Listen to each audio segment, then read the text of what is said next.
The Chief Executive Officer of the Minerals Commission, Dr. Tony Aybunn, has called for the National Health and Safety Authority to regulate all safety issues and push for the safety culture in Ghana. Dr. Aybunn made the call during a panel discussion at the 2016 Extractive Industry Safety Conference in Takoradi, where it was agreed that Ghana has failed to have a safety policy despite many disastrous safety triggers.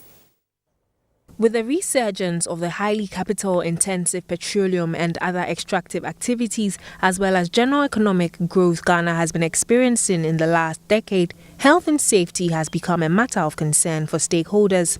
To develop a sustainable preventive culture to safeguard lives and properties, the Sekondi Takoradi Chamber of Commerce and Industry is hosting the 2016 Ghana Extractive Industry Safety Conference. Speaking on the way forward for health and safety in Ghana, the Director of Environment, Health and Safety of Cosmos Energy, Dr. Kwame Boakye, said Ghana must learn from recent and past safety incidents. You can see that any time there is a disaster, that is when the country gets up. Then we are weak.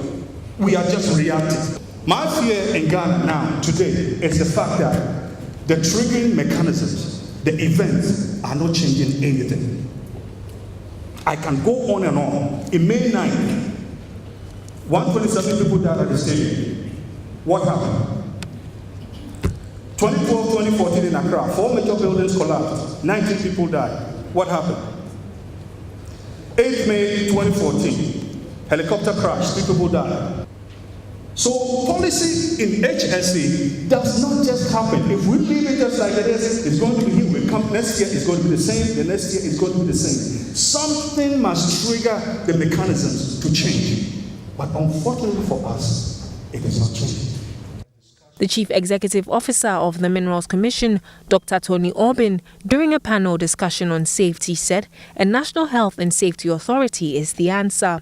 As a country, we have seen the triggers many times, but we have always looked elsewhere, typical of modern Ghana. I believe maybe ancient Ghana wouldn't do that.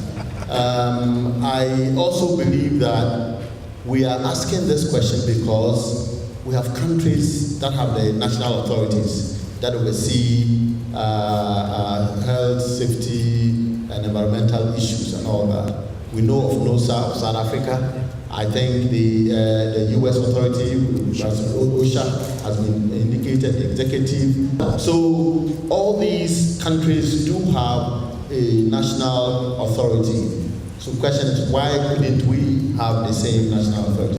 Though Ghana has some health and safety regulations for the manufacturing sector and offices, Kwame Amwesi Ando of the International Labour Organization doubts its current status.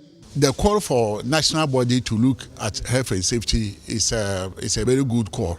My reason is that in Ghana, we have scattered health and safety issues to organizations, and by so doing, we have left the bulk of the population not associated with health and safety issues.